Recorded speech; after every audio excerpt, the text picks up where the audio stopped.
Bismillah. Assalamualaikum warahmatullahi wabarakatuh. Alhamdulillah. Tidak pernah berhenti lisan kita memuji Sang Pencipta Allah. Kalimat Alhamdulillah adalah kalimat yang selalu difahami dan dikejar oleh setiap muslim. Karena dia diikuti dengan keyakinannya bahwasanya kalimat ini adalah kalimat berterima kasih dan bersyukur kepada Sang Pencipta Allah. Yang memang tidak ada Tuhan yang berhak disembah kecuali Dia, dan Dia selalu menepati janjinya. Innallaha la yukhliful mi'ad. Allah tidak pernah pungkiri janji, dan Dia menjanjikan dengan kalimat Alhamdulillah, la in syakartum la azidannakum wa la in kafartum inna adzabi lasyadid. Kalau kalian bersyukur pasti aku akan tambah, dan kalau kalian kufur maka azabku sangat pedih. Dan jadi kita panjatkan salam hormat kita kepada manusia terbaik, manusia yang telah Allah pilih langsung untuk menutup risalah langit. Tidak lagi Nabi dan Rasul setelahnya. Orang yang paling layak menjadi suri tauladan, telah sukses menjadi seorang guru, murid, karena pernah belajar dari Jibril alaihissalam, menjadi seorang ayah, menjadi anak, menjadi suami, dan menjadi semua prestasi yang dikejar selama di dunia. Seorang pakar ekonom, pakar politik, dan semua prestasi dunia diraih. Dan tentu kalau kita menjadikannya sebagai suri tauladan, maka buah tidak akan jauh dari pohonnya. Serta mengucapkan satu kali salam hormat kepadanya dibalas oleh Allah dengan 10 kali tambahan rahmat. Andai saja Allah balik dengan mengucapkan 10 kali salam hormat kepadanya, diberikan satu rahmat saja sudah cukup. Apalagi dengan satu kali salam dibalas dengan 10 kali rahmat, maka sangat wajar kalau kita selalu mengucapkan juga salawat dan taslim kepada Nabi besar Muhammad sallallahu wa ala alihi wa sahbihi wasallam. Melanjutkan bedah buku kita Mukhtasar Minhajul Qasidin, meraih kebahagiaan hakiki sesuai dengan tuntunan ilahi, yang ditulis oleh Al-Imam Ibn Qudam Al-Maqdisi rahimahullah. Dan kita masuk ke bab baru pada kesempatan ini, yaitu bab adab-adab pencari ilmu, pengajar, dan penyakit-penyakit ilmu. Berikut keterangan tentang ulama su dan ulama akhirat. Jadi maksud dengan ulama su adalah ulama yang buruk, punya predikat alim, tapi sebenarnya dia bukan orang alim, sehingga akhirnya menyebutkan fatwa-fatwa yang salah. InsyaAllah kemungkinan bab ini kita akan bagi menjadi 2 pertemuan. Artinya kali ini dengan pertemuan akan datang karena cukup panjang babnya. Tapi dalam pembukaannya teman-teman sekalian, masih banyak di antara kaum muslimin belum memahami tentang makna dan kedudukan ilmu itu sendiri. Kita ini sangat butuh dengan ilmu, terutama ilmu agama.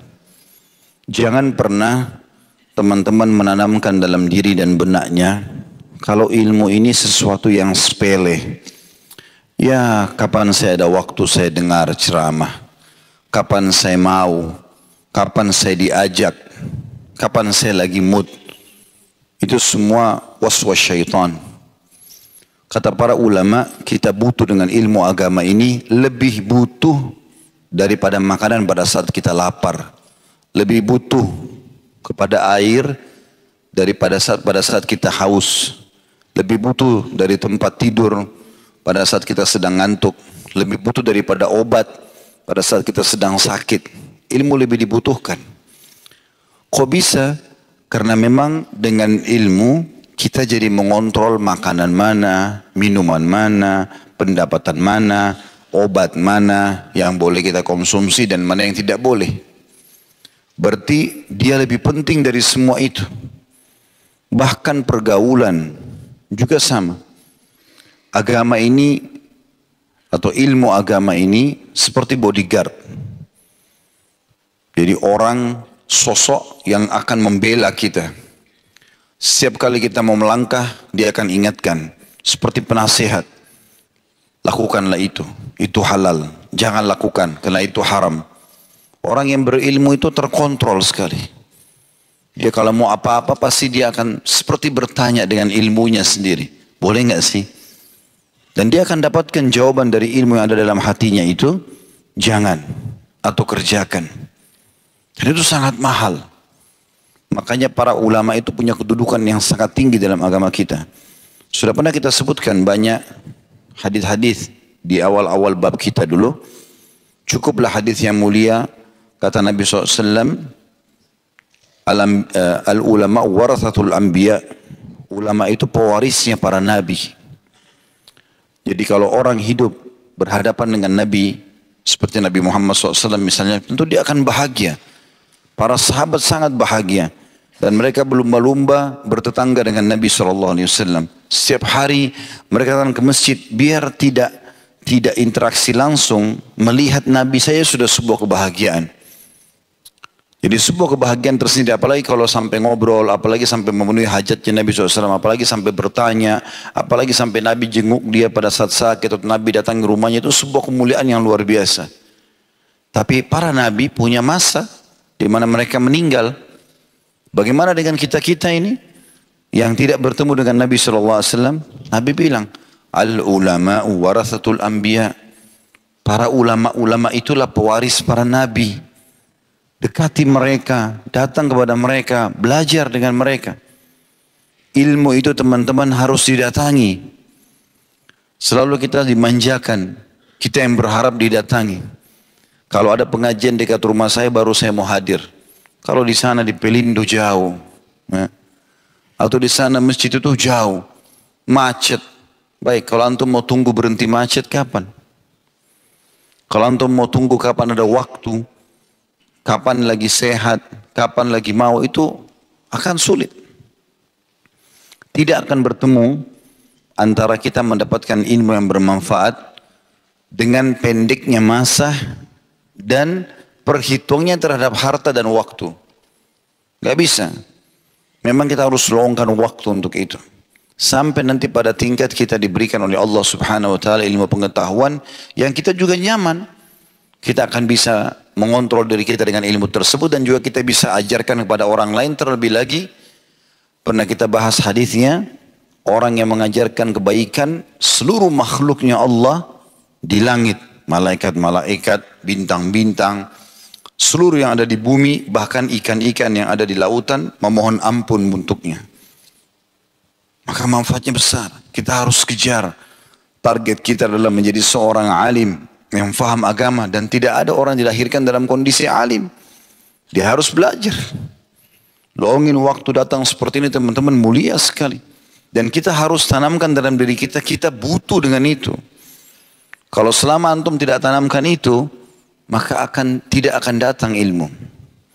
Ilmu itu kata ulama makin sering diulangi, maka makin berbekas. Tapi kalau sekali dipelajari lalu ditinggalkan sekian lama, maka dia akan hilang. Bahkan lebih cepat daripada unta yang lari di padang pasir. Kita bisa lupa. Antum kalau ngandalin khutbah Jumat saja sepekan sekali, maka kendor, baru keluar dari masjid saja, habis asar, udah mulai lupa tadi apa yang dibahas oleh khatib. Apalagi kalau khatibnya tidak punya retorika atau kapasitas ilmu atau kapabilitas ilmu yang cukup, maka orang pulang tidak bawa apa-apa. Gitu kan? Ada orang cuma andalin itu. Terlebih lagi sebagian masjid tulis besar-besar tulisan di mimbar. Saya sangat terganggu kalau tulisan itu. Khutbah Jumat 15 menit. Khutbah Jumat 20 menit. Seakan-akan harus segera diselesaikan. Kalau saya berpikir di khutbah Jumat itu kesempatan emas menasihati orang. Ada yang datang ke situ yang tidak pernah ke masjid. Kesempatan kita nasihati. Saya kalau khutbah di Jakarta, saya titip pesan dulu kepada pengurusnya. Saya tidak bisa dengan 20 menit ini. Bebaskan saya bicara, baru kemudian nanti saya berhenti kapan saya rasa materinya selesai. Karena saya melihat ini kesempatan emas. Dan memang benar, dari khutbah Jumat yang tepat itu akhirnya orang jadi tertarik datang di majelis-majelis ilmu. Mereka jadi faham karena kita mau kasih bekal dia 1 minggu ke depan dengan 15 menit. Tahmid dan salawat dengan doa sudah habis 7 menit. Ya. Jadi tinggal 8 menit nasihatnya. Apa yang mau disampaikan? Hadis dengan terjemahannya. Kita butuh kisah-kisah orang saleh, pembakar semangat. Membuat orang bangun tengah malam pada saat dia dengar ceramah. dia jadi semangat mau sholat malam. Keluar dari masjid, dia korek kantongnya, dia keluarkan sedekahnya. Dia mulai buka Al-Quran di rumahnya. Mulai dia berbuat baik dengan suaminya, dengan istrinya. Karena ilmu. Ilmu itu punya efek ya dalam kehidupan kita. Kita kalau belajar kita jadi lebih baik. Jadi lebih baik. Karena ilmu itu selalu mengawasi kita. Bahkan kalau kita lagi mau buat maksiat, dia seperti lagi narik badan kita. Jangan lakukan. Kita kayak ketakutan sendiri. Dibebani sama dia. Gitu kan? Sudah melakukan pun maksiat, ilmu itu akan mendorong jiwa kita untuk merasa menyesal. Supaya kita bertobat kepada Allah SWT. Ilmu itu mahal. Maka teman-teman harus tanamkan itu dulu. Supaya kita tahu kadar ilmu itu penting. Dan itu sangat baik. Dan tidak ada ilmu yang lebih mulia dibandingkan ilmu agama. Ilmu agama ini wajib dituntut. Wajib, bukan pilihan. Kalau ilmu umum, itu sunnah. Tapi ini tidak bisa. Antum harus tahu tuh sholat seperti apa, puasa seperti apa, zakat seperti apa, haji seperti apa. Bagaimana iman kepada Allah memunculkannya dalam hati. Rukun iman yang pertama, bagaimana meyakini ada malaikat, bagaimana meyakini ada kitab-kitab, rasul-rasul, hari kiamat, tanda-tandanya, tentang takdir baik, takdir buruk. Semuanya kita pelajari. Saya melihat bab ini sangat penting. Ibnu Qudamah rahimahullah menulis ini, saya lihat ini taufik betul-betul dari Allah subhanahu wa ta'ala. Saya sempat baca sepintas. Jadi kita akan fokus insya Allah adab-adab pencari ilmu dan juga adab-adab pengajar. Kita fokus ke situ dulu dua. Masalah penyakit ilmu, kemudian tentang ulama su dan ulama akhirat ini mungkin kemungkinan besar akan dibahas pertemuan akan datang insya Allah. Karena target saya bukan menyelesaikan kitab tapi memberikan pemahaman yang benar. Kita mulai teman-teman dengan masalah pencari ilmu dulu. Saya dan antum ini pencari ilmu. Apa sih yang harus kita lakukan? Wasiat yang sangat baik dari Ibnu Qudamah rahimahullah. Beliau mengatakan, pencari ilmu hendaklah mendahulukan kebersihan jiwa dari akhlak-akhlak tercela dan sifat-sifat buruk. Karena ilmu adalah ibadah hati. Antum datang bukan untuk seremoni, ngeramein majelis. Bukan testimoni, mau coba-coba, bagus nggak sih? Gitu. Atau karena ini teman saya aja nggak enak, oh ini atasan saya nggak enak, enggak.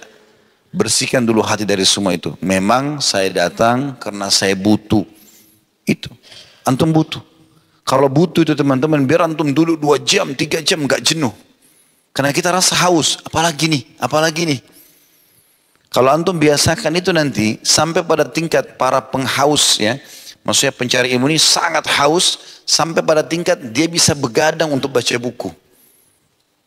Dia terus tanya, majelis ini di mana? Saya tahu beberapa ikhwah di Jakarta seharian tuh pindah dari majelis, mungkin dari satu majelis ke majelis, mungkin bisa 4-5 majelis dia hadir dalam sehari. Sudah ketagihan dengan majelis ilmu itu. Apalagi ini? Informasi baru apa lagi? Seperti itu. Bahkan kadang-kadang mereka hadir di majelis yang mereka sudah tahu itu bahasan, sudah ditahu, mungkin dia sudah pernah dengar.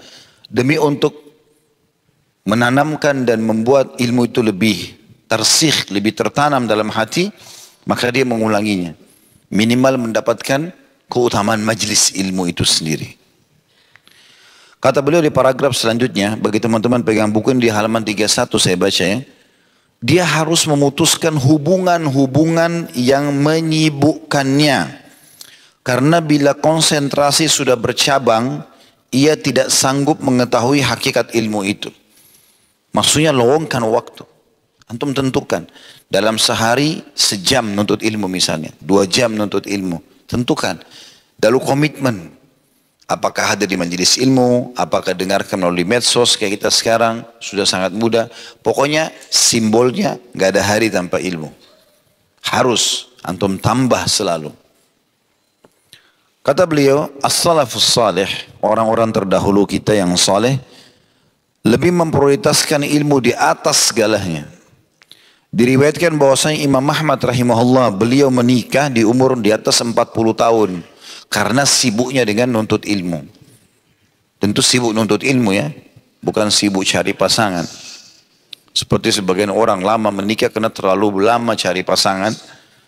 Sibuk cari gedung yang mana, tanggal yang bagus, akhirnya nggak nikah-nikah. Tapi Imam Ahmad rahimahullah bukan, memang betul tuntut ilmu. Dan zaman dulu, di zaman beliau ini, tidak semudah sekarang menuntut ilmu. Sulit. Karena kadang-kadang untuk mengambil hadis Imam Ahmad dalam sebuah riwayat dikatakan dalam sebuah kisah beliau, itu pernah jalan 1 bulan naik keledai ke ujung wilayah Irak, kembali lagi 1 bulan hanya untuk mendengar sebuah hadis saja di sana. Sebuah hadis. Kita sekarang ketik Google mau cari hadis apapun kita bisa baca. Ratusan hadis bisa kita baca, bahkan ribuan dalam sehari. Bebas. Mau Sahih Bukhari, mau Sahih Muslim, mau apa saja. Kita masuk ke masalah kejujuran, masalah amanah, masalah tanggung jawab, masalah haji, masalah sedekah, masalah apa saja ada semua. Semuanya bisa kita dapatkan. Zaman dulu sulit. Artinya bisa juga sekarang antum ringkas. Imam Muhammad di atas 40 tahun menikah, antum lebih kurang dari itu. Karena sudah lebih mudah untuk ilmu harusnya. Gitu kan. Tentu di sini bukan berarti beliau menunda dalam arti kata tidak mau menikah cepat. Tapi pada saat itu beliau betul-betul sibukkan diri dalam menuntut ilmu setiap hari, selalu baca, nulis, sampai dia rasa sudah mapan baru dia menikah. Juga seorang budak wanita dihadiahkan kepada seorang salaf yang bernama Abu Bakar bin Al-Ambari. Manakala dia masuk kepadanya, budak wanita itu malah masuk, fikirannya tertuju kepada sebuah masalah, ada masalah fikih yang dia mau pecahkan, namun dia gagal menemukan jawaban dari masalah tersebut.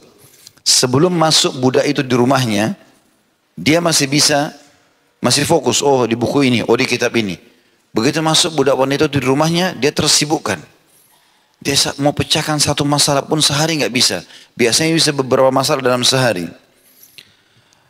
Lalu kemudian dia berkata kepada orang-orang di rumahnya, bawalah budak ini dan jual.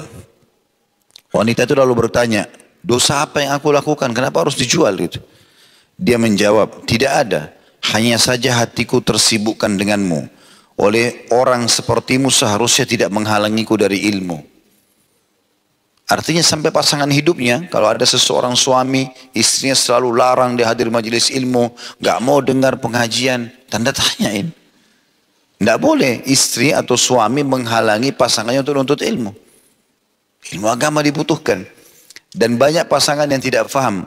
Sebenarnya dengan makin fahamnya pasangan dia terhadap ilmu agama, maka makin manfaat besar kembali kepada dia sebenarnya. Suaminya jadi lebih baik, istrinya jadi lebih baik, pasti karena dia tahu hukum. Kata Nabi SAW tentang suami yang menuntut ilmu ini, orang mukmin yang sudah faham agama tidak akan menzalimi istrinya. Kalau dia mencintai setulus hati. Kalau dia tidak mencintainya, dia tidak akan menyakitinya. Dia tidak akan mengatakan, enggak, saya tidak cinta sama kamu, enggak. Dia terus baik menjalankan tugasnya. Begitu juga wanita muslim. Sama. Cinta atau tidak sama suaminya, tetap dia tahu ini adalah pintu surganya. Dan betapa indahnya rumah tangga yang diisi dengan ilmu agama. Suami istri saling mengejar pahala satu sama yang lain. Khidmah apalagi nih yang saya mau berikan pada pasangan saya. Terus berlumba-lumba untuk kebaikan. Dan itu tidak mungkin kecuali dengan ilmu. Kalau tidak akan terisi dengan kelalaian-kelalaian, pasti, otomatis. Sibuk dengan musik ini, sibuk dengan artis itu, sibuk dengan ini dan itu akhirnya jauh dari ilmu. Tapi kalau di rumah itu suasana ilmu, itu sangat luar biasa indahnya. Diskusinya suami istri tentang sebab turunnya ayat, kisah tentang seorang sahabat, kisah seorang nabi, ya, anaknya sahabat ini, anaknya sahabat itu, lain. Diskusinya berbeda dan nyaman. Kita baca kitab sama-sama, duduk. Saya kadang-kadang sama istri di rumah, kalau saya mau cari sebuah materi, saya libatkan. Coba carikan saya tambahan informasi tentang ini. Diketik sama dia di Google. Ini datanya, sambil saya tulis, bacain. Saya sengaja sibukkan. Akhirnya dia juga jadi baca, gitu kan. Tapi suasana itu hidup di rumah. Gitu kan. Ada suasana itu, karena ilmu yang kita hidupkan. Berbeda. Cahaya yang sangat terang di rumah itu kelihatan. Seperti itulah. Pencari ilmu, kata beliau selanjutnya, patut menyerahkan kendali dirinya kepada gurunya. Seperti orang sakit yang memasrahkan dirinya kepada seorang dokter. Ini pesan mulia ini. Artinya, dia kalau mau belajar, teman-teman mau belajar. Saya sama antum kalau mau belajar, kita datang kepada seorang alim. Maka kita seperti pasien yang siap diobati oleh dokter. Jadi antum datang, buka hati, buka fikiran, terima masukannya. Gitu kan? Jangan masuk ke dalam majelis sudah membawa benteng-benteng yang tebal untuk mengkanter dan menolak apa yang disampaikan oleh gurunya. Maka orang seperti ini tidak masuk ilmunya. Begitu dia dengarkan satu statement, satu hadis, satu ayat, kayaknya enggak seperti itu, kayaknya enggak seperti ini, nolak. Maka enggak ada ilmu yang masuk. Ini wasiat yang sangat penting dari Ibnu Qudamah. Ini sudah ratusan tahun yang lalu meninggal rahimahullah. Dan beliau seorang ulama besar. Beliau mengatakan, saya lagi pencari ilmu patut menyerahkan kendali dirinya kepada gurunya seperti orang sakit yang memasrahkan dirinya kepada seorang dokter. Kemudian bertawadu kepadanya, merendah di hadapan gurunya dan berusaha berkhidmat kepadanya semaksimal mungkin. Dia tunjukkan loyalitasnya. Jadi memang ilmu itu teman-teman tidak bisa didapat dalam satu hari. Tidak bisa. Kita akan bisa meraih ilmu dari seseorang sampai orang itu mati. Para salafus saleh kalau belajar dengan gurunya, sampai gurunya mati. Tetap dia jadi muridnya. Imam Ahmad rahimahullah itu dikenal sebagai muridnya Imam Syafi'i. Kenapa dikenal sebagai murid? Apakah berarti Imam Ahmad fokus belajar sama Imam Syafi'i? Ternyata tidak. Imam Ahmad ini juga seorang alim ulama. Alim. Gitu kan? Tapi dia suka mendengar kata-kata hikmah dari Imam Syafi'i rahimahullah. Dia ajak Yahya bin Ma'in temannya dan beberapa teman-teman yang lain.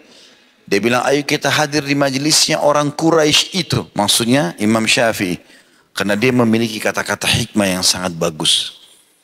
Dan Imam Syafi'i mengatakan kepada Imam Ahmad yang hadir di majelisnya.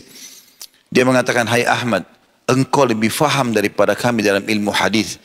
Kalau ada sesuatu yang sampai padamu belum sampai kepada kami, maka sampaikanlah kepada kami. Imam Syafi'i pun menganggap Imam Ahmad itu sebenarnya seperti guru dia juga. Mereka saling menghormati, gitu kan? Seperti itu.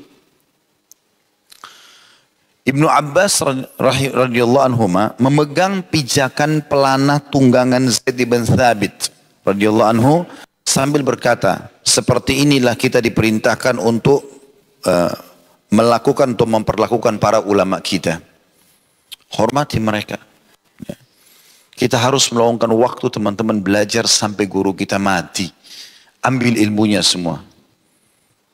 Dan nanti akan ada beberapa pesan yang lain yang harus kita jaga juga di sini sampai kalau Ibnu Qudamah rahimahullah. Tapi di antaranya adalah memberikan penghormatan. Tapi di sini kita bukan gulu, bukan berlebih-lebihan. Menghormati dan berkata sebatas manusiawi. Tidak berlebihan dalam melakukan perbuatan ini. Karena kalau gulu berlebihan juga terlalu mengkultus gurunya. Sehingga akhirnya gurunya tidak ada salahnya sama sekali. Gitu kan? Lalu kemudian sampai pada tingkat semuanya dianggap berkah dari gurunya. Apapun itu maka ini juga jadi masalah ini. Gitu kan? Kata Nabi SAW, iyyakum wal gulu. Hati-hati dengan gulu. Fa'innahu ahlaka man kana qablakum. Karena gulu itu berlebihan, dia yang telah memusnahkan orang-orang sebelum kalian. Dan kata Nabi SAW, la taturni kama atratin Nasara ibnu Maryam. Inna ma'ana Abdullahi wa Rasuluh, faqulu Abdullahi wa Rasuluh. Jangan kalian puji-puji aku melampaui batas. Ini Nabi bilang untuk para sahabat dan umatnya. Padahal beliau guru kita semua. Gitu kan? Sallallahu alaihi wasallam. Maka kata beliau, jangan kalian puji-puji aku melampaui batas seperti Nasrani memuji Isa. Awalnya orang-orang Nasrani itu di fase kehidupan Nabi Isa menganggap Isa adalah Nabi Allah. Tapi kenapa mereka berlebihan sampai pada tingkat akhir mengatakan anak Tuhan. Seperti itulah. Saya adalah hamba dan rasulnya. Maka ucapkan Abdullahi wa Rasuluh. Atau hamba Allah dan utusannya. Kata beliau, bila seorang pencari ilmu menyombongkan diri untuk mengambil ilmu dari orang yang belum memiliki ketenaran, keunggulan dan berbagai kelebihan, maka dia adalah orang yang bodoh. Karena hikmah adalah barang hilang dari seorang mukmin, dimanapun dia menemukannya, maka sepatutnya dia mengambilnya. Maksudnya adalah belajar, tidak harus orang itu terkenal baru mau belajar dari dia. Tapi lihat kalau orang itu berilmu, datang belajar sama dia. Mau muridnya banyak, muridnya sedikit, yang penting dia berilmu, datang belajar sama dia. Kita bukan lihat fisik penuntut ilmu. Kita bukan lihat paras wajah. Kita bukan lihat penampilannya. Kalau Allah gabungkan antara ilmu dengan semua itu Masya Allah. Tapi kalau enggak, maka enggak perlu. Disebutkan salah satu ahli hadis, ya. Sehingga saya kisah Al-A'mash itu. Julukan, nama beliau Sulaiman bin Mahran. Beliau itu kalau menyampaikan ilmu, itu dikatakan dalam kisahnya seringkali ludahnya terlempar. Kalau ngomong, ada sedikit masalah, gitu kan. Tapi subhanallah murid-muridnya tetap menulis dari dia walaupun mereka harus terkena dengan ludah-ludah itu. Artinya mereka bukan lihat fisiknya, mereka lihat ilmu yang disampaikan. Ada seseorang dari Mesir datang ke dalam sebuah majelis ahli hadis di Irak. Pas dia datang, dia tunggu habis sholat. Ada penyampaian enggak? Ternyata enggak ada. Dia tanya murid-muridnya, kenapa enggak ada pengajian? Kata muridnya, guru kami marah kepada kami. Rupanya ada yang buat masalah. Beliau marah dan beliau bersumpah atas nama Allah sebulan enggak mau ngajar. Begitu zaman dulu tuh, gurunya ngambek. Sebulan, demi Allah saya nggak mau ajar kalian. Kata orang ini, saya jauh-jauh dari Mesir datang. Saya butuh ilmu. Nggak mungkin saya tunggu sebulan. Lalu dia cari jalan, dia kenalan sama syekhnya. Dia sampaikan kalau dia dari Mesir datang. Dia bilang, syekh saya mau belajar ilmu. Enggak, saya sudah sumpah tidak akan ngajar sebulan. Baik, kalau begitu syekh, izinkan saya antar anda ke rumah. Kata dia, baik silakan. Diantarlah pakai zaman dulu pakai unta, nggak ada kayak mobil kayak kita sekarang. Lalu dia sengaja sesatkan jalan gurunya, gitu kan? Jauh di padang pasir. Sambil diajak ngobrol, terus gurunya tanya, ada di mana sekarang kita? Dia bilang, syekh di padang pasir. Kata syekhnya, kenapa kau buat jalan ke sini?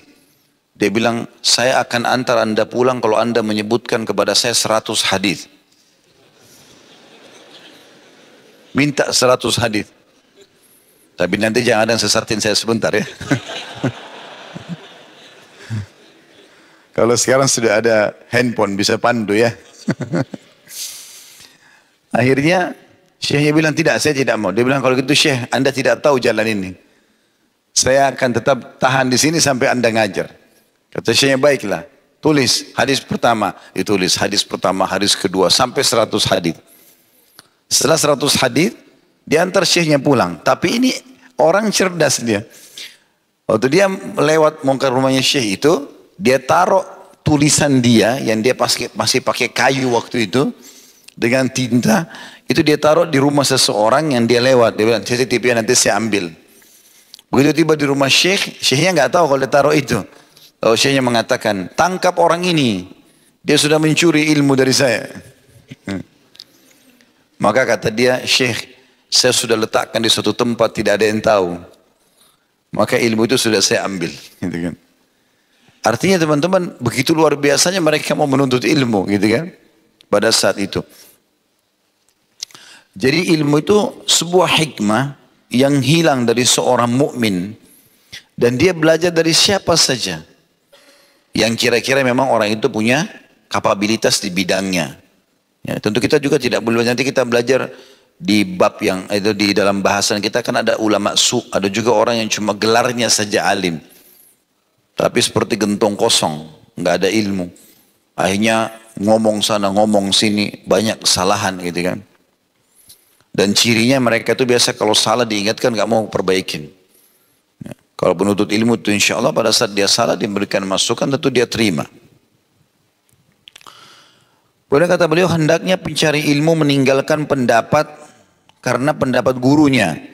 Karena kesalahan guru lebih berguna bagi pencari ilmu daripada kebenaran dirinya. Jadi kalau antum sudah belajar, antum jalankan. Tidak perlu repot untuk mencari pendapat yang lain siapa nih. Ustadz lain bilang enggak. Kecuali memang dasarnya antum merasa dalilnya tidak kuat. Tapi sebagai bentuk penghormatan terhadap seorang guru, kalau dia sudah menyampaikan hukumnya begini. Dan memang dia ahli di bidangnya, udah cukup pegang pendapat itu. Tidak perlu kita sengaja mencari-cari pendapat lain yang akhirnya membuat Ya, kita menyalahkan guru kita itu. Tapi kalau satu waktu kita menemukan memang ada pendapat yang lebih kuat, boleh kita perbaiki tentunya. Tidak ada masalah. Tapi ada orang memang penuntut ilmu, dia mengatakan dirinya penuntut ilmu, tapi sebenarnya dia jauh dari sifat penuntut ilmu, sibuk hanya mencari kesalahan saja. Sengaja tanya ke ustadz ini, saya tanya ke kiai itu, saya tanya syekh ini, hanya untuk melemparkan pendapat itu kepada guru yang lain. Syekh sana bilang begini, syekh ini bilang begini, dan akhirnya pecahlah kedua syekh itu. Ya, sering kali terjadi begitu di Timur Tengah. Di Indonesia pun terjadi. Kemarin ustadz itu bilang begini, sudah tahu belum ustadz? Ustadz yang itu bilang begini. Dia sibuk membuat pertikaian dan yang terjadi di antara para ulama. Itu nggak boleh. Itu nggak benar semuanya. Antum menuntut ilmu atau memang sengaja mau buat pertikaian ini? Tanda tanya kalau seperti itu ya. Ini nasihat Ibnu Qudamah rahimahullah. Lalu beliau mengangkat statement Ali bin Abi Thalib. Sekali lagi ini statement Ali bin Abi Thalib. Bukan dari saya, bukan dari Ibnu Qudamah bahkan. Rahimahullah. Tapi dari Ali, sahabat Nabi yang mulia. Beliau mengatakan begini. Wasiat untuk para penuntut ilmu.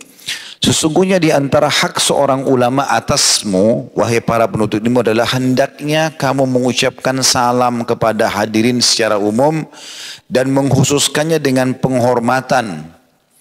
Artinya, kita ucapkan salam assalamualaikum kepada umumnya orang, tapi kepada dia kita mengatakan pribadi assalamualaikum. Jadi contoh saja, pengucapan salam kepada dia bentuk penghormatannya adalah kata Ali bin Thalib, engkau sendirikan salamnya. Walaupun kau sudah salam secara umum. Dan lalu duduk di depannya. Jangan menunjuk di depannya dengan tanganmu. Jangan memberi isyarat dengan matamu. Jangan banyak bertanya kepadanya. Ini 3 hal perlu digarisbawahi ya.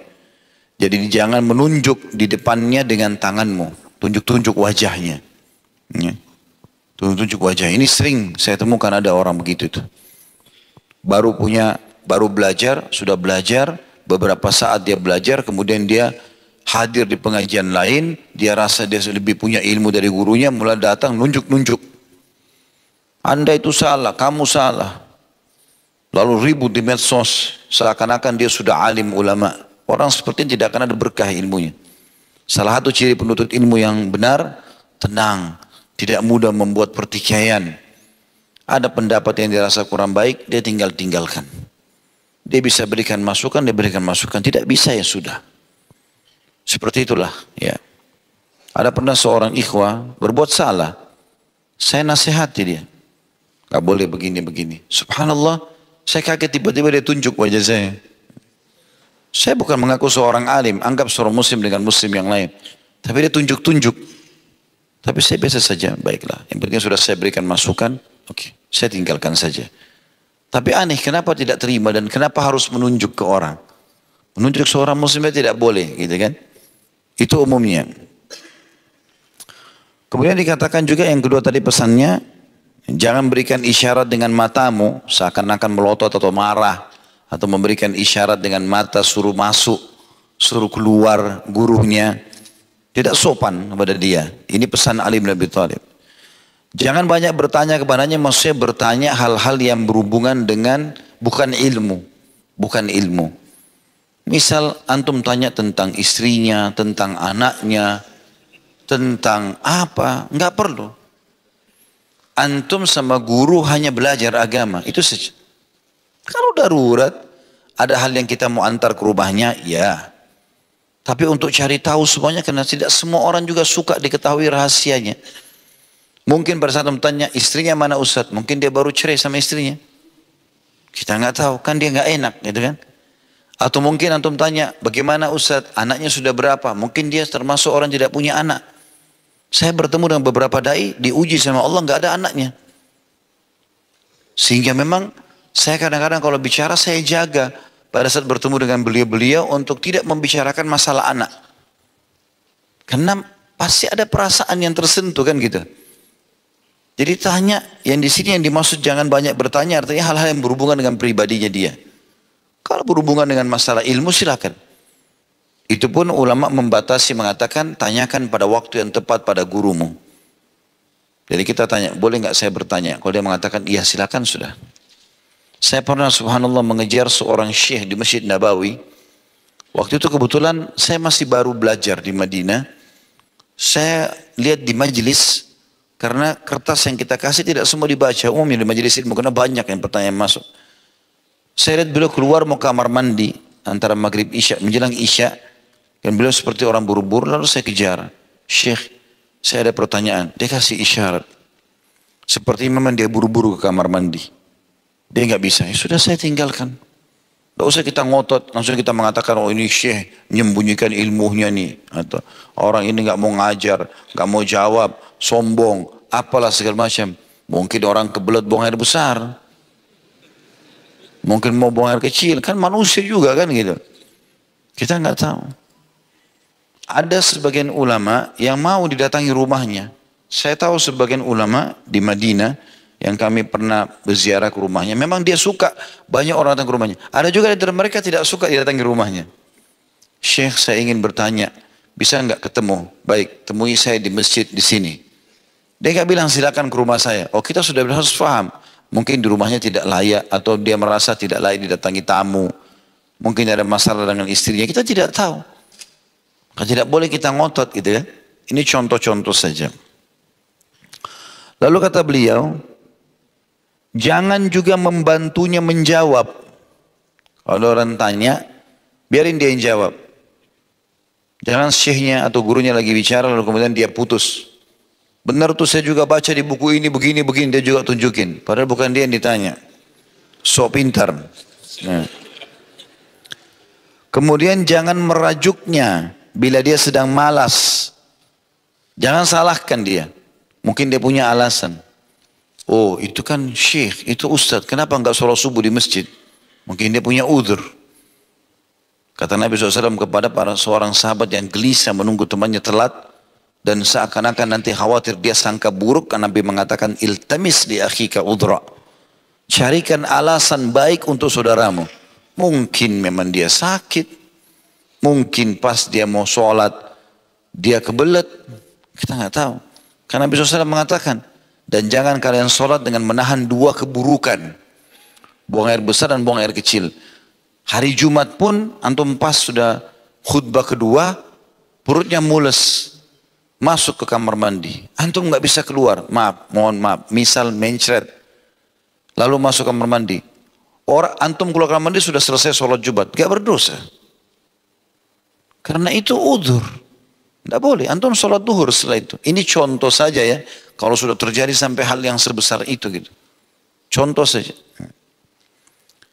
Jadi jangan sampai kita menilai, oh ini orang malas nih. Padahal mungkin dia punya pertimbangan. Jangan membantahnya bila dia menolak.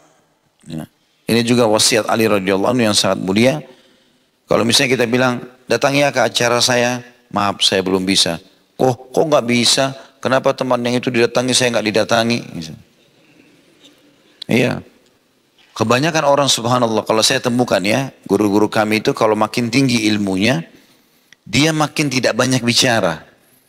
Jadi kalau saya mengatakan, Syekh saya kebetulan ada di Madinah, kemungkinan saya akan ketemu ada beberapa yang saya bawain dari Indonesia. Baik Khalid, mungkin lain waktu saja. Udah saya nggak ngotot. Saya udah tahu kenapa kok dia bilang lain waktu, berarti memang dia nggak bisa didatangin. Ya sudah, selesai. Saya cuma kasih ke satu orang mahasiswa, tolong ini kalau syekh ini sudah lowong, dikasih saja. Atau betul-betul nanti saya kasih ke orang lain, insya Allah nanti akan datang saya kasih. Ada juga yang tidak. Taib Khalid besok datang ke tempat saya. Saya nggak ngotot itu. Baiklah insya Allah saya usahakan. Walaupun ada aktivitas lain, saya lowongin datang. Karena bagi saya, duduk sejam dengan ulama sudah cukup. Ya. Mungkin ada hikmah-hikmah yang dia bicarakan, dia sampaikan. Ada kadang-kadang teguran dia, peringatan pada saat kita lagi makan, lagi minum, gitu-gitu kan. Itu luar biasa. Saya berapa kali datang ke rumah guru kami Syekh Shalih Suhaimi hafizahullah. Setiap datang ke Madinah kalau dia tahu pasti dia undang ke rumahnya. Memang beliau suka sekali. Ada juga guru kami yang kami telepon, memang dia nggak ajak ke rumahnya. Biasa, umum. Tapi ini subhanallah kalau datang ke rumahnya, ada saja hikmah yang kita bisa dapatkan. Dari kata-kata, dari nasihat, gitu kan, dan seterusnya. Kata Ali selanjutnya, jangan memegang bajunya bila dia bangkit. Ya. Saya dibantu tangannya, gitu kan. jangan bajunya, jangan menyebarkan rahasianya. Kalau kita tahu sesuatu tentang dia, berarti dia percaya sama kita. Jangan malah disebar. Jangan jengkel sedikit sama gurunya lalu sebar kemana-mana. Ini wasiat Ali. Ali radhiyallahu ini meninggal di awal-awal Islam, gitu kan? Di tahun 40 Hijriah. Jadi kurang lebih sudah 1400-an lebih. Ya, meninggal radhiyallahu 1400 tahun lebih, gitu kan? Gak boleh menyebar rahasia yang kita tahu. Masalah perceraian dengan istrinya, masalah apalah anaknya, ada anaknya yang nakal. Jadi tidak semua teman-teman ulama itu berhasil didik anaknya ya. Ada juga di antara mereka yang diuji sama Allah oleh Allah SWT dengan anaknya nakal. Wa na'udzubillah. Ada begitu. Ada juga yang gagal rumah tangganya. Walaupun dia sebagai penasehat. Bisa saja mungkin dia Allah uji dia di situ. Mungkin memang istrinya tidak patuh. Mungkin kita nggak tahu. Ya, seperti itu. Jangan menggibah seseorang di depannya. Termasuk menggibah dia dan jangan menggibah orang lain. Jangan ceritakan aib orang lain di depan dia. Jangan mencari-cari kesalahannya. Bila dia salah, maka maafkanlah. Ini perkataan Ali ya. Jadi kalau sampai dia ada buat salah, maafin. Karena dia guru. Umar bin Khattab berkata kalimat mulia. Nanti kita lanjut statement ini ya. Kata Umar, aku akan siap mengabdi seumur hidupku bagi orang, aku akan terus berterima kasih seumur hidupku kepada seseorang yang mengingatkan satu kesalahanku. Maksudnya mengajariku. Ali bin Abi Thalib berkata anhu, saya siap mengabdi seumur hidupku pada orang yang mengajarkan kepadaku satu huruf. Jadi mereka memang memuliakan sekali. Jadi jangan dengan menemukan satu kesalahan lalu kemudian diekspos di sana sini akhirnya dirusak namanya. Belum tentu kita lebih baik daripada dia. Ya. Orang di zaman sekarang penyakit menuntut ilmu itu. Baru belajar sudah mentahdir sana, salahin guru ini, salahin guru itu. Seakan-akan dia jauh lebih pintar. Padahal kalau dites Al-Qur'annya pun salah bacanya. Ya. Jangan berkata kepadanya, aku mendengar fulan berkata begini. Jadi maksudnya sudah, tanya, kalau kita mau tanya hukum, bagaimana hukumnya ini, dia katakan hukumnya seperti ini. Ya sudah, kita hormati. Sekali lagi kalau kita temukan pendapat-pendapat lain, ya sudah antara kita dengan pendapat itu.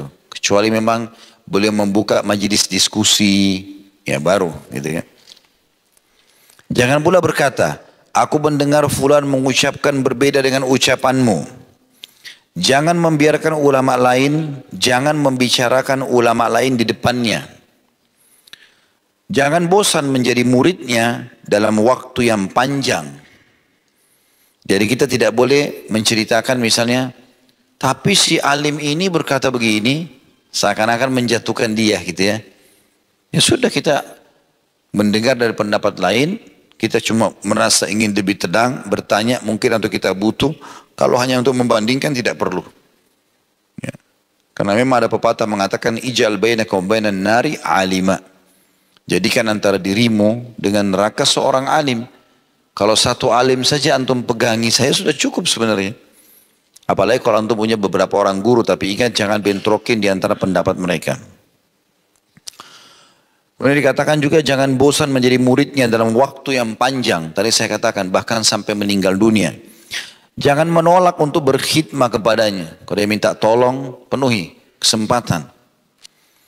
Bila dia mempunyai hajat yang harus ditunaikan, maka dahuluilah orang-orang dalam menunaikannya. Karena dia ibarat pohon kurma yang ditunggu kapan sebagian darinya jatuh kepadamu. Jadi kalau seorang alim guru kita minta tolong, ada orang lain minta tolong, kita dahulukan dia. Ya, karena dia guru itu ibarat seperti pohon kurma yang setiap saat bisa saja buahnya matang, jatuh dan kita pungut untuk makan. Maksudnya ilmu kita bisa dapatkan. Selanjutnya kata beliau, pencari ilmu di awal langkahnya patut menjauhi mendengar perbedaan pendapat orang-orang. Jadi selain menghormati gurunya, teman-teman jauhi khilafiyah. Dengar dari satu guru, dipandu, jalani sudah, gitu kan. Kecuali memang dia disampaikan tidak ada dalilnya, itu lain. Kita juga perlu mencari guru yang tepat, yang memang punya dalil-dalil yang kuat, ya. Jadi pencari ilmu selain menghormati guru juga di awal langkahnya patut menjauhi mendengar perbedaan pendapat orang-orang. Karena hal itu dapat membingungkan akalnya dan menumpulkan fikirannya. Kata Ali radhiyallahu anhu, ya. Dia patut mengambil yang terbaik dari segala sesuatu. Karena umur tidak cukup panjang untuk menguasai semua ilmu.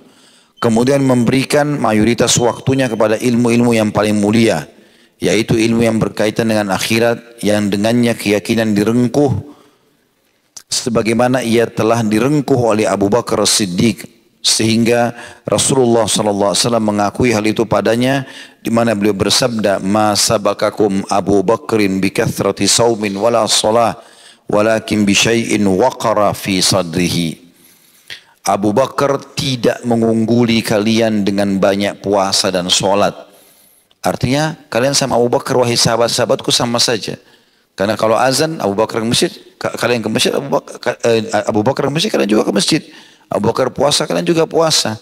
Tetapi dia unggul dengan sesuatu yang bersemayam dalam dadahnya. Dalam arti kata ilmu yang dia fahami lalu dia yakini kebenarannya lalu dia amalkan. Statement ini tentu disebutkan oleh Al-Iraqi dalam kitab Al-Ihya atau Takhrij Al-Ihya jilid 1 halaman 23. Maksudnya perkataan Ali bin Abi Thalib. Juga diriwayatkan oleh Al-Hakim Tirmidzi dalam An-Nawadir di halaman 345 tanpa sanad dari ucapan Bakr bin Abdullah Al-Muzani yang meninggal tahun 106 Hijriah. Kata beliau juga di sini yang mentahqiq bukunya, dan saya tidak menemukan diriwayatkan secara marfu dari Nabi SAW. Intinya teman-teman sekalian, Abdullah bin Mas'ud juga berkata statement yang mirip dengan ini, ya. Bahwasanya kami tidak bisa dibedakan dengan Abu Bakar dari sisi ibadahnya. Maksudnya puasa, sholat, zikir, jihad, semua sahabat juga ikut. Tapi kami tidak bisa menyaingi Abu Bakar dengan keyakinan dalam hatinya. Jadi artinya keyakinan itu akan muncul teman-teman kalau kita fokus kepada kebenaran. Tidak sibuk dengan khilafiyah. Kapan sibuk ini benarkah, ini salahkah? Ya, seperti sebagian penuntut ilmu zaman sekarang, maka ilmu akan hilang dari dia. Allahu a'lam. Kita break sholat dulu, kita akan lanjutkan insyaAllah dengan peran dan kewajiban pendidik. Tadi itu kewajiban pencari ilmu, murid. Sekarang kita akan bicara selain adalah kewajiban guru dalam mendidik murid-muridnya. Allahu a'lam. Subhanakallahumma bihamdika asyhadu an la ilaha illa anta astaghfiruka wa atubu ilaik. Wassalamualaikum warahmatullahi wabarakatuh. Selanjutnya ada subjudul peran dan kewajiban pendidik dan pembimbing. Sekarang kita bicara tentang guru terhadap muridnya. Kata Ibnu Qudamah rahimahullah, seorang guru memikul beberapa peran dan kewajiban. Di antaranya menyayangi anak-anak didiknya, memperlakukan mereka sebagai anak-anaknya sendiri. Ini poin dulu di garis bawahi. Jadi bagaimana dia menganggap orang yang datang belajar sama dia adalah seperti anaknya. Apa makna seperti anak? Dalam mendidik anak itu kan butuh kesabaran. Karena anak-anak walaupun kita sudah nasihatin di rumah, bagi teman-teman yang sudah punya anak tahu masalah itu, seringkali kadang-kadang masih terulang kesalahan yang sama. Maka butuh kesabaran dari orang tua. Nasihat pertama dari Ibnu Qudamah rahimahullah kepada para pengajar, mereka menganggap para muridnya sebagai anak-anaknya sendiri. Berarti bermuamalah. Ya. Walaupun yang hadir lebih tua dari dia, tapi dia bermuamalah dengan mereka dari sisi penyampaian ilmu seperti memberikan pendidikan kepada anaknya. Imam Syafi'i rahimahullah dikatakan punya seorang murid itu agak lambat penangkapannya. Nah seringkali teman-temannya sudah berprestasi semua, tinggal dia sendiri. Imam Syafi'i rahimahullah tetap sabar. Setelah selesai pengajian, dia datangi muridnya itu lalu kemudian diajarkan sama dia. Sampai muridnya malu sendiri berkata, wahai imam, memang saya orangnya begini, jangan anda terlalu memaksakan waktu anda gitu. Kata Imam Syafi'i, tidak, aku akan mengajarkan kepadamu sampai kau faham. Kemudian tidak mencari upah dalam upayanya mentransfer ilmu kepada mereka. Saya mau datang kalau saya dikasih begini, gitu kan. Atau saya mau ngajar kamu, tapi kau harus bayar sekian. Itu tidak ada dalam adab pengajar. Kalau udah dikasih, itu lain. Karena orang boleh mengambil upah dari mengajarnya. Bahkan Nabi SAW mengatakan sebaik-baik upah adalah yang kalian dapatkan dari Al-Quran. Kan? Guru mengaji, guru agama, guru-guru yang ajar kita di kampus, di sekolah, boleh mereka dapat hasil. Tapi bukan dia yang tentukan. Dalam arti kata dia mengatakan saya pokoknya mau ngajar kalau saya dikasih sekian. Enggak. Kalau dia ditawarkan itu berbeda. Karena memang kita sudah tahu juga statement para ulama mengatakan sedekah yang paling afdal adalah diberikan kepada para ulama.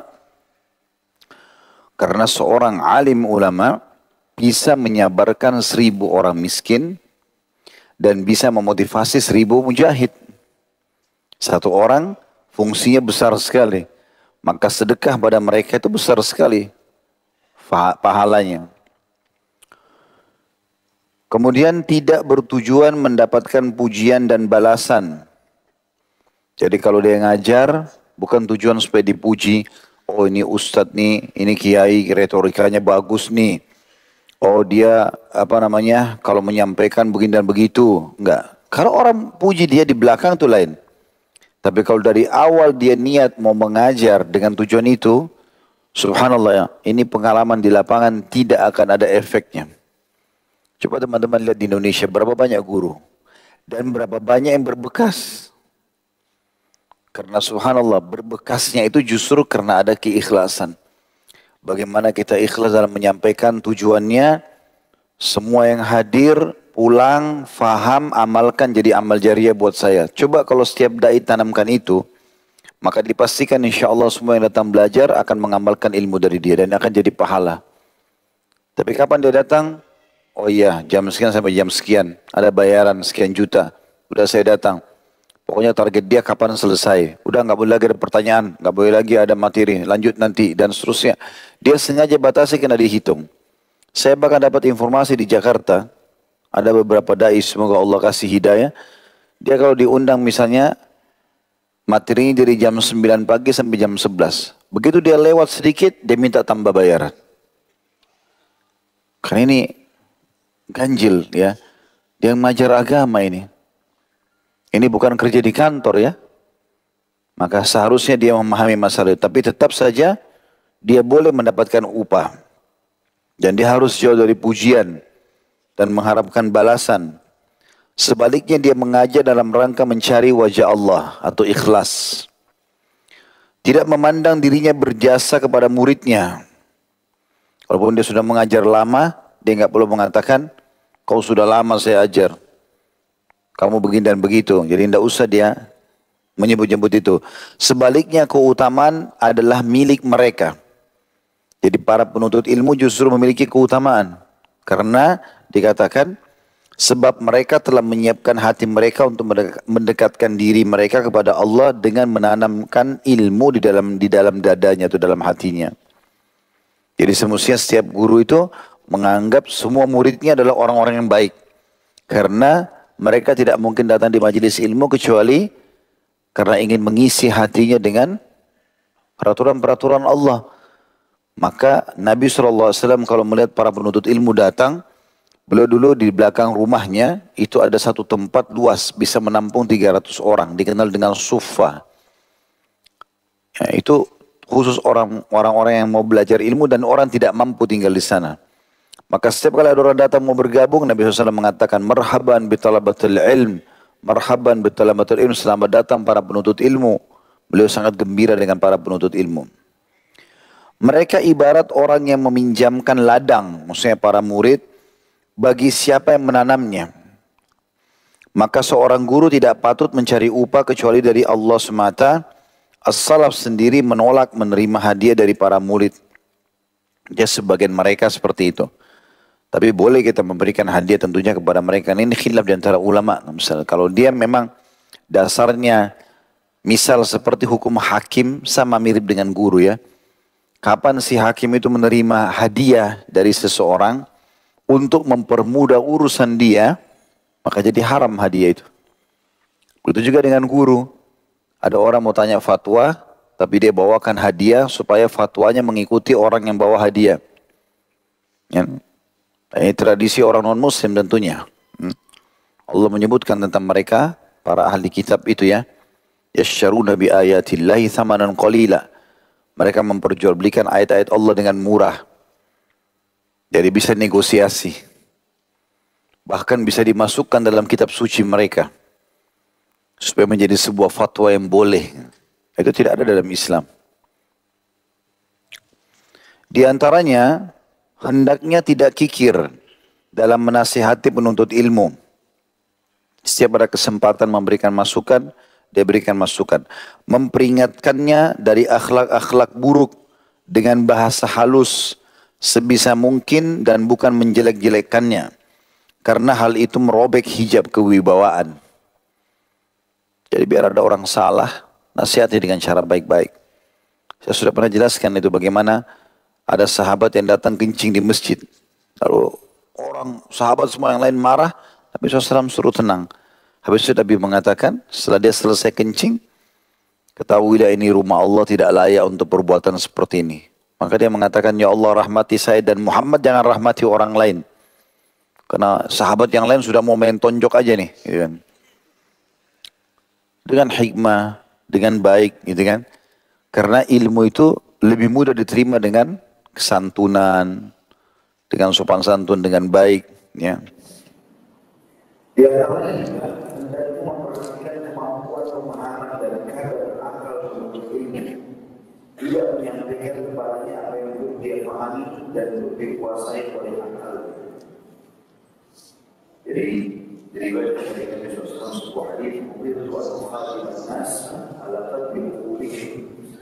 Aku diperintahkan untuk berbicara dengan orang, dengan manusia sesuai dengan kadar akal. Jadi jangan kamu fikir di kosakata yang sulit dipahami untuk menunjukkan bahwa dia adalah orang akademik. Atau mungkin terlalu menggunakan bahasa-bahasa asing yang tidak jelas supaya dikenal bahwa dia ini dari kota yang bisa bahasa asing. Ya, bukan dia pakai di luar negeri atau semua orang yang tidak bisa bahwa dia bahasa Inggris. Dan semua orang paham. Jadi, bahasa Arab pun kalau kita gunakan itu karena adanya ayat Al-Quran, adanya hadis, adanya sebagian ulama yang diterjemahkan mungkin. Tapi kalau sebagian satu paragraf, sebagiannya bahasa asing, sebagian bahasa Indonesia belum tentu orang semua paham. Bertolak belakang yang tidak di semua orang tersebut. Maka dulu mengatakan tadi saya diperintahkan untuk berbicara pada manusia sesuai dengan kemampuan akal mereka. Ada yang diriwayatkan oleh Al-Hasan bin Sufyan dari Al-Hasan Basri, diriwayatkan juga diriwayatkan oleh Al-Dailami dengan sanad yang baik sebagaimana dikatakan oleh Al-Hafidz bin Hajar dan kemudian diriwayatkan oleh As-Sakhawi dan Al-Mawassit.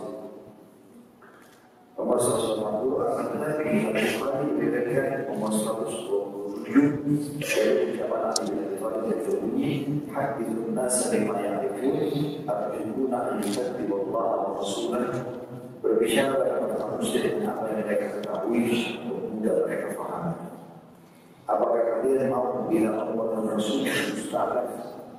Dan juga Muslim meriwayatkan dari Mas'ud radhiyallahu anhu dari ini bahwasanya dia berkata, ma'an dari muhaddithin qauman hadithan la naqulu illa kana bi ba'dihim fitnah. Kamu tidak akan menyampaikan sesuatu kepada satu kaum yang belum tidak boleh akal mereka, kecuali pembicaraan tersebut akan menjadi fitnah bagi sebagian dari mereka. Jadi bertahan dalam diri Bukhari Muslim diceritakan atau disebutkan bahwasanya Nabi SAW pada saat kudus Mu'adz bin Jabal dan kiamat langsung dia berikan wasiat tidak bersyukur baik Mu'adz dan Yaman Yahudi Nasrani, maka yang paling pertama kau dakwahi 2 kalimat syahadat. Kalau mereka terima itu, sudah faham, ajarkan mereka sholat 5 waktu. Kalau mereka terima itu, begitu kata Nabi SAW, kalau mereka terima, maka ajarkan mereka agar mengeluarkan zakat. Kalau sholat sudah diterima. Kalau mereka terima itu, maka ajarkan mereka puasa Ramadan. Kalau mereka terima itu, baru ajarkan mereka haji. Jadi memang tahapannya ada. Kita berbicara sesuai dengan akal manusia. Kalau dia tidak pernah sholat, tiba-tiba antum sudah bicara masalah hukum warisan, bicara masalah apa, bab fikih yang tinggi, mungkin dia tidak faham. Jadi lebih baik teman-teman mudahkan. Dan kita ingatkan hal-hal yang mendasar. Dalam penyampaian ilmu juga, para da'i harus memahami, mereka harus menyampaikan tahapannya. Tahapan apa yang pertama, tahapan yang kedua, tahapan yang ketiga. Jadi nanti orang bisa faham. Yang paling bagus sebenarnya kalau ngikutin tahapan buku-buku ya, seperti kitab-kitab begini, berurut sampai orang faham. Gitu kan. Itu lebih baik, ada rujukannya gitu kan. Ali radhiyallahu anhu berkata, sesungguhnya di sini sambil beliau tunjuk dadanya ada ilmu. Seandainya aku menemukan orang-orang yang mau membawanya. Artinya beliau memberikan isyarat. Ya, di situ ada footnote nomor 32 di bawah. Maksud beliau ada di dalam dada karena ketika beliau mengatakan demikian beliau menunjuk ke dada beliau. Ini sebagaimana diriwayatkan oleh Ibnu Abdul Bar dalam Jami' al-Bayan al-Ilm wa Fadlihi nomor 1878. Perkataan Ali radhiyallahu anhu ini juga diriwayatkan oleh Abu Nuaim dan Mahilya Awliya jilid 1 halaman 80. Imam Syafi'i juga berkata, apakah aku menebarkan mutiara dalam kerumunan unta? Apakah aku menyusun kata-kata indah bagi pengembala domba? Barang siapa memberikan ilmu kepada orang-orang bodoh, dia menyanyiakannya. Dan barang siapa menghalang-halanginya dari orang-orang yang berminat, maka dia berbuat zalim. Maksudnya Imam Syafi'i seakan-akan memberikan wasiat di sini. Ali bin Abi Thalib dulu ya, tadi memberikan wasiat. Saya punya ilmu, tapi siapa yang mau datang belajar mengambilnya, maka ambillah, dia yang beruntung. Imam Syafi'i mengatakan, kalau aku mau mengajar, ini sebagai seorang alim belum memberikan gambaran, maka aku tidak ingin menebar mutiara di kerumunan unta. Kalau kita taruh mutiara, lalu di kandang unta, unta akan injak-injak pecah semua mutiaranya. Kayak tidak bermanfaat. Atau menyusun kata-kata indah bagi pengembala domba. Pengembala domba gak butuh kata-kata indah. Dia datang dengan sederhana, gembala dombanya selesai. Bukan kita menghadapi seorang politikus, seorang ekonom, seorang apa yang kita harus ngatur usaha kata, nggak perlu. Maka beliau mengatakan, barang siapa yang memberikan ilmu kepada orang bodoh, dia menyanyiakannya. Percuma saja. Kalau ada orang kita ajarin tapi dia tidak mau dengar, percuma. Ya. Para salafus saleh, kalau datang mengajar dan dia temukan ada orang di majelisnya ribut, maka dia tinggalkan majelisnya. Lalu dia datang ke majelis yang orang mau dengar. Gitu. Karena dia tidak mau sia-siakan waktunya. Untuk apa? Di sini ada 5 orang mau belajar, di sana ada 20 orang tidak mau belajar.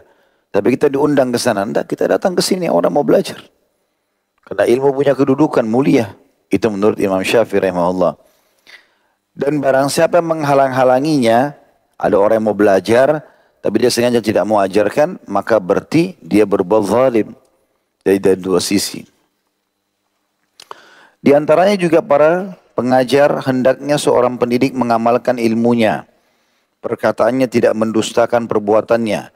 Karena Allah subhanahu wa ta'ala berfirman dalam surah Al-Baqarah ayat 44. A'udhu billahi minasyaitonir rajim. Ata'muruna an-nasa bil birri wa tansawna anfusakum wa antum tatluna al-kitab.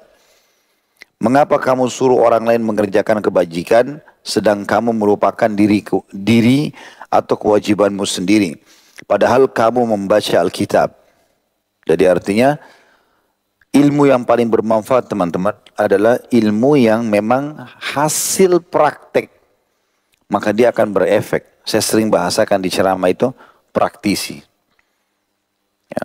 Subhanallah, saya melihat kapan kami menyampaikan sebuah statement, coba jemaah lakukan ini, lakukanlah ini. Dan kami sendiri sudah melakukan itu. Beda efeknya dengan Ayo kerjakan tapi kita sendiri tidak. Ya. Contoh sekarang kita bicara jihad, jihad. Memang belum ada jihad. Maka akan beda efeknya gitu. Dibandingkan memang dasarnya seseorang memang pernah melakukannya dan yang benar. Kemudian dia menyampaikan itu beda. Orang yang belum pernah haji dan umrah, lalu dia ceramah. Hajilah begini, begini. Beda. Dengan orang yang sudah pernah haji baru dia sampaikan. Maka pernah kita sampaikan Imam Malik rahimahullah. Ditanya tentang keutamaan bebasin budak 2 bulan nggak dijawab. Setelah 2 bulan dia bilang sama muridnya di masjid. Siapa yang tanya 2 bulan lalu tuh masalah bebasin budak? Angkat tangan muridnya di belakang saya. Kata dia ini keutamaannya hadis 1, 2, 3, 4, 5. Setelah selesai semua. Lalu muridnya tanya, wahai imam kenapa anda jawab setelah 2 bulan? Kata dia karena selama 2 bulan saya kumpulin uang dulu. Setelah saya punya uang cukup bebasin budak, saya bebasin dulu baru saya ajarin kamu. Boleh lakukan dulu. Nah, para praktisi-praktisi ini itu akan berefek kalau mereka berkata. Karena mereka sudah mengamalkan. Makanya di sini Ibnu Qudamah rahimahullah menitik beratkan masalah itu. Harusnya atau hendaknya para pengajar atau pendidik mereka praktek itu. Supaya berefek. Ali radhiyallahu anhu berkata, keburukan dan malapetaka menimpaku karena 2 orang. Orang berilmu yang melanggar dan orang bodoh yang tekun beribadah. Jadi beliau seakan-akan ingin menyampaikan, saya ini sedih sekali kata Ali radhiyallahu anhu dan merasa malapetaka yang besar terjadi kalau saya temui 2 orang. Yang pertama orang berilmu yang melanggar. Dia sudah tahu hukumnya tapi dia langgar. Tentu semoga Allah maafkan kalau orang pernah melakukannya. Kemudian orang bodoh yang tekun beribadah. Dia suka ibadah tapi tidak ada ilmunya. Sehingga salah. Itu juga tidak boleh. Jadi walaupun antum rajin ibadah. Tapi tidak punya ilmu. Misal sholat asar 4 rakaat. Saya mau 8 aja deh. Kan lebih banyak rakaatnya. Atau haji setahun sekali. Cuma di musim haji. Enggak, saya mau haji 5 kali setahun. Jadi di Arafah, di Mina, di Muzdalifah dia sendirian. Enggak ada orang. Karena enggak ada ilmunya. Maka itu luar biasa, makanya tidak boleh. Maka beribadah pun harus punya landasan tentunya. Harus memiliki landasan. Baik. Mungkin begitu saja teman-teman sekalian. Kalau ada sebagian pertanyaan yang belum dijawab, mungkin tidak sesuai dengan tema. Atau mungkin memang kita, kalaupun sesuai dengan tema belum dijawab, insya Allah kita akan taruh untuk kita susun lagi kembali. Atau kita akan jawab insya Allah pertemuan akan datang. Mudah-mudahan bermanfaat apa yang kita pelajari hari ini. Dan semoga Allah memberkahi majelis kita. Menjadikan ini sebagai tambahan amal kita pada hari kiamat. Semoga seluruh yang sakit disembuhkan penyakitnya. Yang terlilit utang dilunasi utangnya. Yang baru menuntut ilmu Allah ikhlaskannya dan juga menuntut ilmu. Dan semoga ini menjadi tambahan amal pada hari kiamat. Semoga Allah terima seluruh amal yang pernah kita kerjakan, yang sedang kita kerjakan, yang akan kita kerjakan sampai menjelang ajal datang nanti. Dan kita tidak pernah lupa mendoakan agar Indonesia menjadi negara yang aman, tentram, damai, seluruh umat Islam di bawah naungan ukhuwah Islamiyah. Dan Allah memberikan hidayah dan petunjuk seluruh pemimpin negara ini agar memandu dengan yang terbaik, mengikhlaskan niat-niat mereka dan juga membukakan pintu-pintu rezeki dari seluruh penjuru negara ini. Dan Allah lunasi utang negara ini sebaik-baiknya atau semudah-mudahnya. Dan juga semoga Allah menjadikan kita sebagai contoh bagi negara-negara yang lain. Selalu kita doakan saudara kita di Palestina, di Syria, di Yaman, di Irak, di Myanmar, di Ahsa dan sekarang di Uyghur atau di Cina yang sedang tertindas. Semoga Allah ikhlaskan niat mereka. Allah terima para syuhada mereka. Allah muliakan Islam di tangan mereka dan tangan kita semua. Dan semoga Allah ikut sertakan kita bersama mereka di pahala, baik dengan doa, dengan harta juga dengan jiwa kita. Dan semoga Allah menyatukan kita semua di surga firdausnya tanpa hisab. Mana disatukan dalam majelis ilmu yang mulia ini. Kalau benar dari Allah, pada salah dari saya mohon dimaafkan. Wassalamualaikum nabiyina Muhammadin wa akhir da'wana alhamdulillahi rabbil alamin. Subhanakallahumma bihamdika asyhadu an la ilaha illa anta astaghfiruka wa atubu ilaik. Wassalamualaikum warahmatullahi wabarakatuh.